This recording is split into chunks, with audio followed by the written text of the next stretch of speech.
Hello, my name is Rick. Ciao, my name is Millie. And this is episode 41 41 of season 2 Due of Yonks Ago. This is Yonks Ago coming into your ears. Now, what are yonks? They're kind of like years. Just a father and a daughter who want to know all about some people from Yonks Ago. Interesting people who did interesting stuff, but about whom we don't know enough. So we're gonna dig deep and find it all out. Yonky doodlers know what we're all about. Yonks Ago. Hey, ho, hey, Yonks Ago. Hey, ho, hey, surely.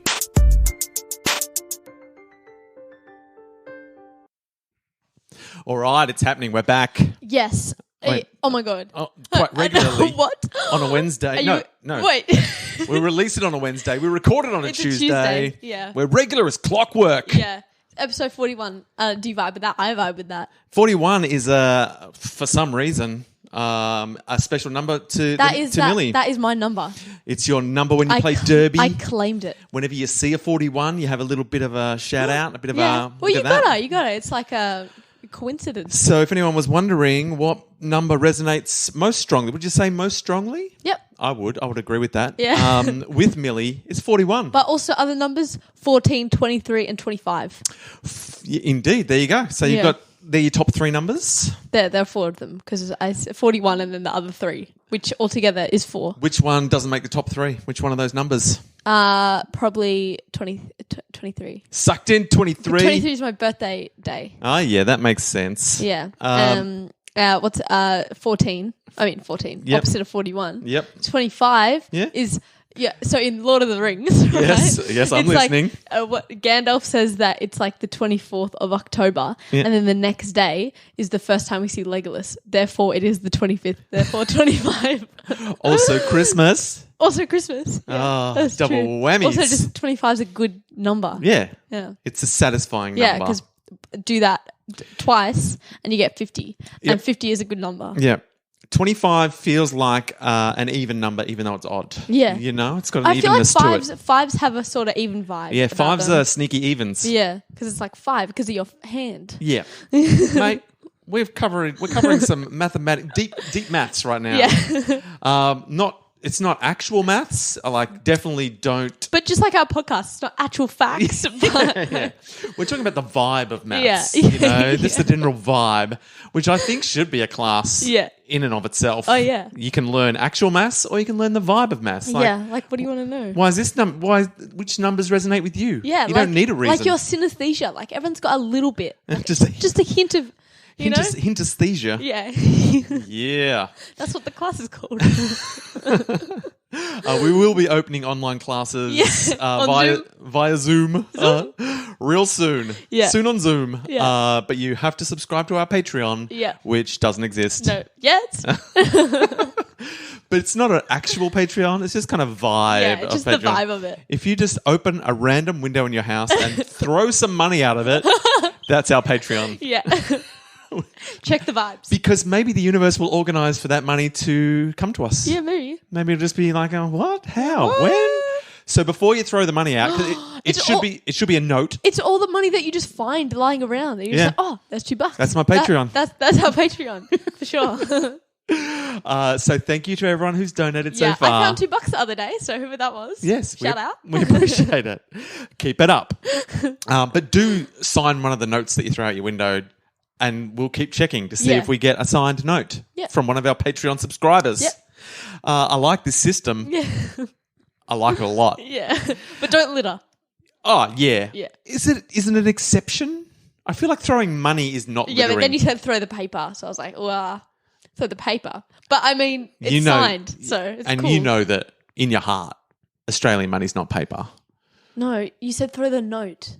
Yeah, the paper notes. Now I'm confusing myself. The note, I like thought the money. you said sign just a note. No. And just You know how money... Because I was thinking of coins, so then when you said note, I just thought of paper. Oh, man. That makes sense I now. have often tried to pay for stuff at the shops. Worse. Plastic's worse, surely. Yeah. I tried to pay for stuff at the shops with just notes. Yeah. Saying, What? Dear shopkeeper, give me some milk. I appreciate you. Well, you know how like you send a pigeon flying with a note attached. That's what I was thinking. Okay, you can't. Yep. Don't blame my mind. No. I would never. There is no regrets. And we should use this opportunity where the confusion has become almost insurmountable to pivot craftily to Nancy Wake. Yeah. What's the angle of the pivot though? Check the vibe of the pivot. It's not a full 180. Not a full 180. No, Like it's probably at this stage 41 degrees. I reckon. Yeah. I'm going to do a 41 degree pivot. Yeah. Because we're on brand. Yeah. We're numerologically on brand, baby. Yes, we are. Like, go back to our Christmas episode. That was perfect. Yeah, and if you haven't listened, and we won't start shaming people who maybe haven't listened to as many episodes as they should. Well, not today. Not today. Jinx. But if you want to hear us shaming people for not listening, listen to some of our previous episodes. Yeah, there are a lot. We really sink the boot in. Yeah. But like in an inclusive way. 41 degree pivot. Yep. Yeah. Go. Nancy Wake. Yep. Where were they? What was happening? I don't know. I don't remember because Tuesday feels like so long ago, which is weird. Yeah. We haven't touched on it yet. We normally do touch in, but I do feel like we've touched on time is elastic and weird. Yeah. I feel like this week has been the longest. Yeah, but it felt quick, like at the end of the week. Yeah, that's what I mean. In terms of elastic, sorry. No, I get. I agree with you entirely. Is what I'm saying. Yeah. The time's going quickly, but it feels like such a long time since we did this last episode. When you look back at it, it's like, well, that was ages ago. Yeah. But when you're in the moment, it goes by fast. What's up with you, time? I don't know, man. What happened to you? Can we help? Need a hug? Been in isolation too long? Yeah, time. Take a good long hard look at yourself. You're weird now. You're weird. So if anyone has an opportunity to reach out to Time and just give a bit of an "Are you okay?" Yeah. Now's probably the time to do that. 41 degree pivot. Yep. Nancy Wake. Yep. Although we'd probably half pivoted already, so sort of, I reckon we had 20 degrees to go. Yeah, no, we went 41%, 40%, 41 degrees. Oh, no, we've lost it. Now we need 50 degrees. Nancy Wake. What I'm saying is Nancy Wake. Percent. Nancy Wake. Yep. Go. I can't do anything. You have to do it. The Germans were closing in. Oh, true. They'd done everything. They convinced Gaston that it was need to get out because there was a fully sick army coming towards them. They've got dogs in planes. Bro, I forgot about that. Yeah, they've got armed. They've got tanks. They've got a whole lot of very motivated crack soldiers coming to get them. And they're coming in. They've got them encircled. Yeah. It's going to be rough. Yeah. They're up on a. Don't worry, keep going. They're up on a plateau. We've already pivoted. I don't mind a tangent. Once we've pivoted, you can tangent willy-nilly. I was just saying the Lord of the Rings scene at the end when they're circling them. Yep. Yeah. Anyway, that's all. Imagine that right now, except the people circling are the German army. Yeah, and there's so many more of them. Yeah. Well, that was a hard sentence. There's hoops. Yeah.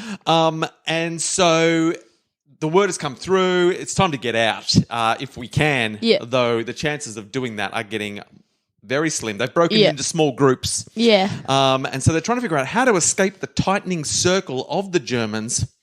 And they realise their best way is much the same way that the Nazis came into France when they thought the what was the name of the line?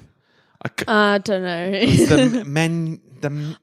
Like with the forest. I am going to stop and check. Okay. Because it's going to upset me.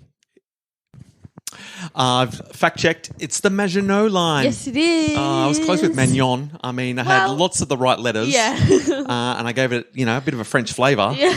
But I was wrong. Yeah.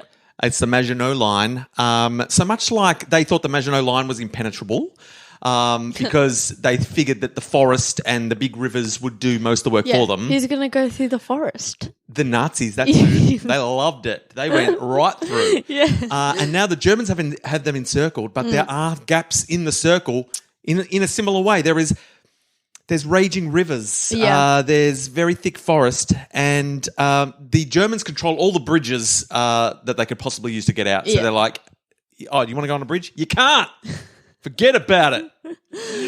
But there's huge, wide rivers that previously, possibly, I believe, thanks to Nancy's strict rule about having escape plans, they had taken a lot of time and energy to put huge boulders in the middle of the rivers, just under the waterline. Can't see them. That's smart ass. They know where where they are. Yeah, well, you would. And so they can literally just like walking on water down the middle of these huge rivers. And so that's their plan to get out of there. Yeah. And in the middle of the night, that's what they're doing. They're just like skipping stones down the river. Like in Labyrinth. In the stinky part? Exactly right, in the bog of eternal stench. Yeah. And I like to imagine that that's the noise. Except the boulders were on top, but if you just imagine that they're not. So that's what I imagine that sounds like as they're walking along. Yeah. But it's with the sound of a raging river. Yeah.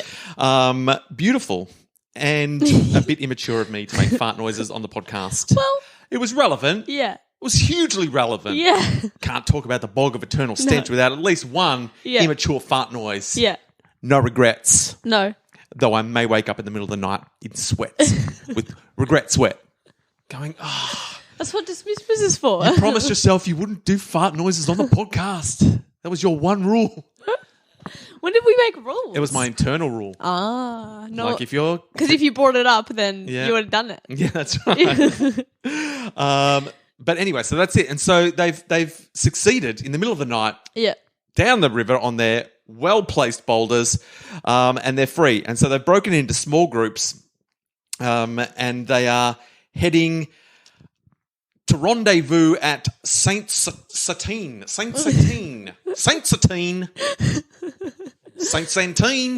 think that's how it's pronounced. Saint Santine. The more I say it, the less I feel like I'm saying real words. It was a little village, and it was about 100 kilometres west of their previous position where they were trapped. Yeah, yep. And so they're going to scatter like the wind and rendezvous at Saint-Antoine. And they had to take, sort of the long way around because they had to use like thick cover and everything because guess what? Dogs in planes. True. Still looking for them. Yeah. And so they did as much as they could to get out there. And the Germans were furious. Fuming. They'd lost about 1,400 of their crack troops in the journey, the Germans, which isn't too bad. They had about, I think we said 15,000 or something like that. Yeah. So they lost a fair bit, but they hardly got any of the Caligangs. Yeah, no, that was sneaky as. Apparently there was only about 100 dead Caligangs. What? Caligang members. That's a win for the Caligangs yet again. Yeah. And so the 15,000 of the German troops have been engaged fruitlessly. It was basically wasted effort this whole time, which was all that the Caligangs wanted. Yeah. Was to waste the Germans' time, be nuisance. And so apparently by the end of June, because the Caligangs had kept them so distracted during this period, after they landed on Normandy... The Caligangs, sorry. It makes sense to us. Hey. By the end of June, close to 1 million men had come ashore in France. Whoa! Allied soldiers. Yeah. Along with some 586,000 tons of supplies and 177,000 vehicles. That's loaded. Yeah, they got swelligant loaded. And the Caligangs just were, every time they'd see someone go, "You're welcome." Yeah. You're welcome. That was mostly us. Yeah. We were very annoying. Yeah. And so it took the Nancy Wake and her Kelly gang, Yeah. her select hand-picked group Henri of the Kelly- Third. Yeah. Trev. Little Orphan Annie. Yeah. Den. Although I feel like they had split into different groups. Oh. Because Nancy got back late because she got attacked by a dog in a plane. Oh, yeah. And Den and Trev had already gone. And Little Orphan Annie waited for her. Little Orphan Annie waited. And then, what's his name? In the original Kelly gang? Joe Burns. Yeah. Joe Byrne, but he disappeared. Yeah, where'd he go? Because he literally got pulled in from whatever time period that the Kelly, I forget. He went back through his hole in the space-time continuum. Yeah. As best as we can imagine. Yeah. But so 3 days and 3 nights, they travelled towards Saint-Étienne, and then they started meeting up with the other groups. Oh, so yeah? Trev and Den back in the For game. Trev, legend. And Nancy and her group fell in with Gaston's group just 5 kilometres outside of the town. And Nancy says there was a moment that she would treasure for long afterwards, because before she quite knew what happened, Gaston himself had fallen in step beside her, linked his arm in hers and said, "Alors, André."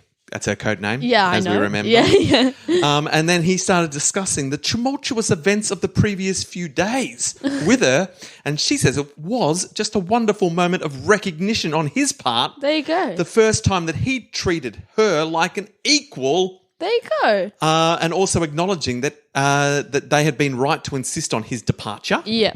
So the whole time they've been saying we've got to retreat, he'd been going, I do not need to. No. Obviously now he's like, that was a great idea. Yeah. Thank goodness. We would definitely be dead now. Yeah. And so she's like, I've made it. Yeah. Even Gaston thinks I am the bee's knees. Because she is, bro. Yes.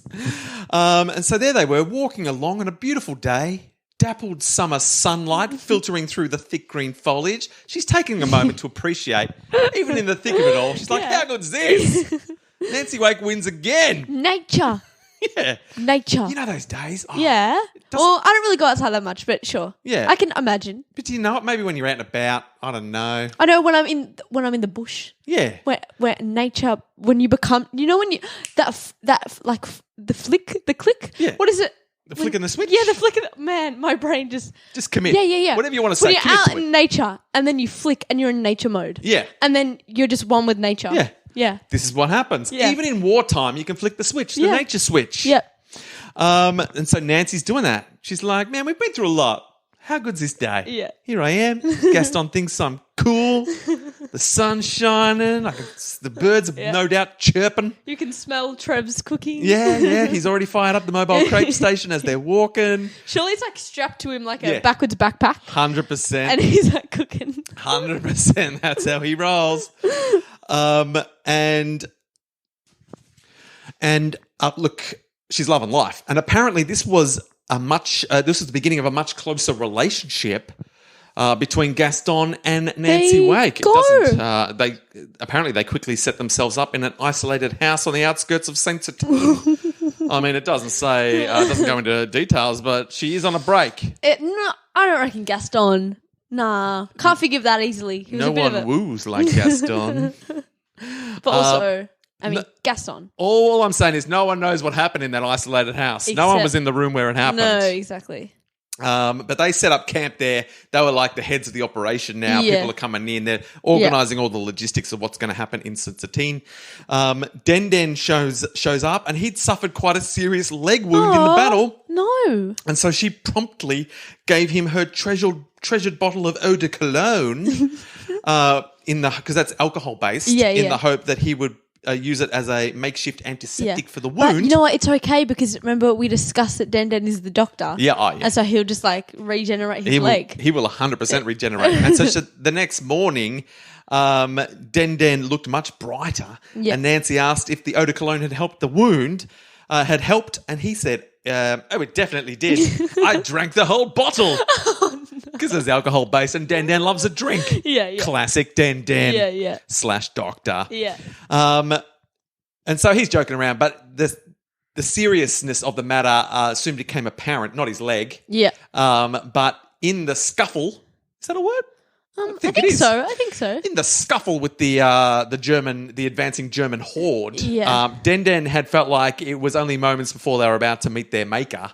Okay. And he had activated radio operator protocol in the moment and had destroyed all the radio codes. Oh, nice. And buried his radio because he didn't want it falling into German hands. Yeah, that is true. And then they made their escape. But he now had no codes or radio with which to contact London.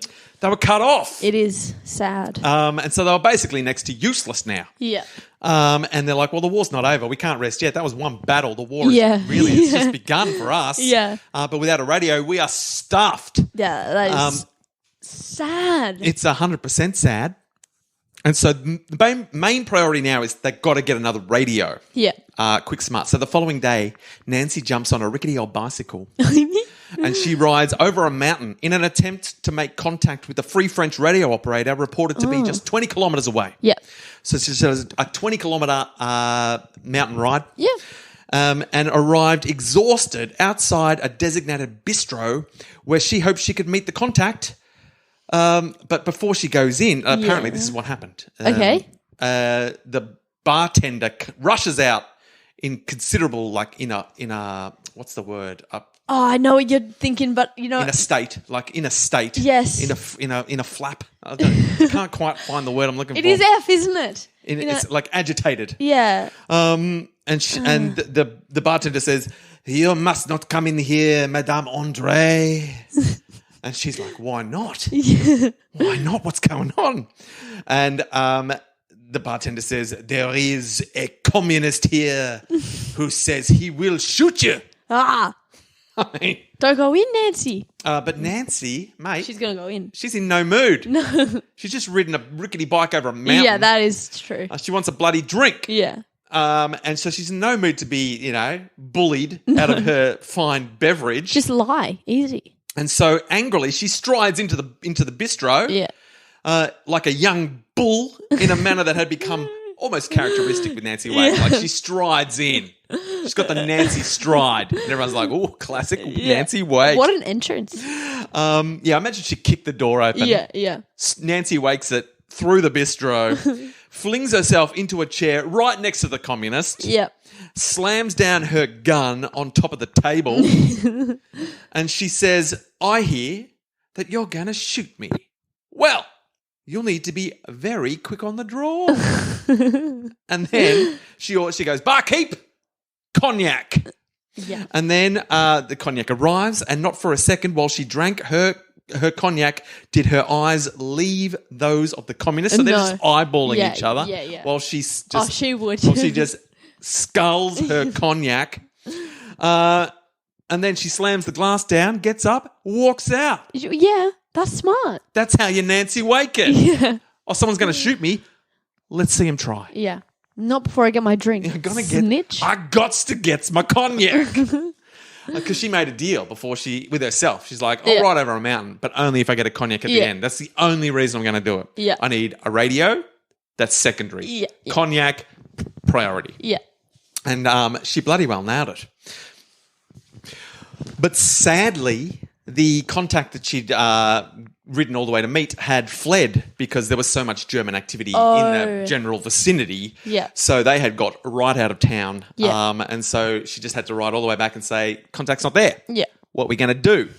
And so then around the campfire, crepes are cooking and they come up with the only possible plan they can think of. What is it? Den Den was positive that there was one of their own radio operators, some 200 kilometres away. Okay. That's a long way. That is a long way. And so the only plan they could come up with was that now Nancy was going to have to try to ride her bicycle 200 kilometres to try to hook up with this radio operator that Den Den says is definitely in this town. No. And so, they tossed around pros, cons, and they were like, there's no other... Without a radio, we're stuffed. We don't know any other way to get a radio. No. Nancy's our best bet because she's going to have to ride through hostile territory. Yeah. And she's got the fact that she is, that she's a woman on her side. Yeah. This is the time she's used it to her advantage before. Yeah. She's gotten out of plenty of scrapes. Oh, many. With a wink here, a bit of flirting there. Yeah, kiss Trev. Time. If she has to kiss someone, she will. Yeah. She's got the most chance of being able to get through enemy lines on a bike. Yeah. Than anyone else in their camp. So they're like, Nancy, we know you just rode over a mountain and back. Yeah. But how do you feel like going even further? 200 kilometres. And she's like, I'm on board. Yeah. I mean, we got to get a radio. Yeah. But at this stage, they look at the bike that she'd ridden over a mountain. It was not going to make 200 kilometres. It was barely together. So then one of them had to go and steal a bike from a nearby town. Well. And they brought it back. And she's like, I'm off. Okay. Good luck to me. Yeah. I'm not coming back till I've organised a radio. Trev's like, don't forget your crepes. Yeah. Gave her Carry on crepes. a little carry pack of crepes, and off she goes. But unfortunately, I don't think we've got enough time to go into No. Good place to end. Yeah, the 200-kilometre bike journey that is in front of her, because we wasted a lot of time. Well, that's okay. We did not really focus our intentions on telling the very story that we're here to tell. Yeah. We apologise to anyone who thought we'd get through more. Yep. I feel like we covered a little bit. Yep. And we're on the precipice of what sounds like an exciting adventure on a bike. Yeah. It's like the original Tour de France. Yeah, exactly. Nancy Wake style. Bro, 200 kilometers. Nah, I couldn't do that. I would not want to do that. I mean, to be fair, most of the things that Nancy Wake has done, I would not do. are not on your to-do list. Bro, 20 kilometers is enough. Like, that's too much. I wouldn't even do that. But maybe you would slowly, if you'd gone on the journey that Nancy Wake had gone through, maybe you would slowly get to the point where you'd be like, 200-kilometre journey on a bike, sign me up. To get a radio, I'm on board. If I had music, but she's not going to have music. She's got the music of life. She sing to herself. Yeah. La-di-da-di-da. She'll find a way, I imagine. Yeah. Because she's Nancy Bloody Wake. She did go into nature mode, so maybe. Yeah. So we're going to find out in upcoming episodes how it all goes for her, or will we? I mean, we could basically waste a whole. My dream is that we waste an entire episode without even getting to Nancy Wake. Yeah, we'd just be like every now and then we'd be like, but Nancy Wake, and then like, yeah. And we'd get halfway through and we'd be like, we've gone this far. Should we keep postponing the inevitable? Well, I mean, our apology episode where we didn't talk about Nancy Wake, that's my favourite episode. That was a shorty one though, eh? Yeah, that's what I'm saying. So if we do it even longer. Oh, yeah, just keep on apologising. Yeah. We've got a lot to be sorry for. Yeah. Yeah. But look, that may or may not happen. I'm sure some of you are excited by the prospect of a Nancy Wake episode devoid of Nancy Wake, because what could be more fun Nancy free than me and Millie just talking about anything but Nancy Wake. Just vibing. Just talking about the vibes of Nancy Wake. Yeah. I guess if you took out everything that's not factual about Nancy Wake, we've actually hardly said anything about Nancy Wake. Well, if you were just talking about verifiable facts, I doubt we've covered any ground. Maybe no. She did get her name is Nancy Wake, surely. I should check that. I should check on the book. But who wrote the book? I don't even know. Peter Fitzsimmons. He could have been drunk. Yeah, I don't know him. Before we continue this book, we should do a deep dive into Peter Fitzsimmons, maybe 5 or 6 episodes where we find out if he's a verifiable source. No one's said we're wrong though, so we can just keep going. Yeah, until someone shuts us down. Yeah. Let's just blindly forge on. And we're not being like, these are facts. Yeah. Checked 100%. I feel like we've been upfront that we are dealing in facts that allow us to paint a more vivid, fiction-based picture. If we were just laying down the facts, that'd be so boring.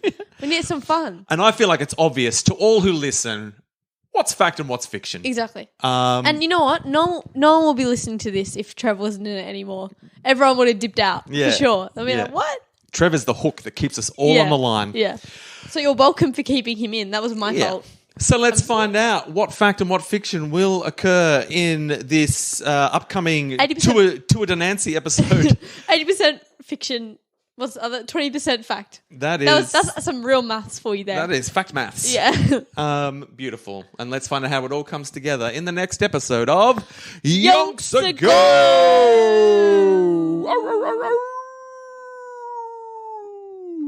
Wolfpack.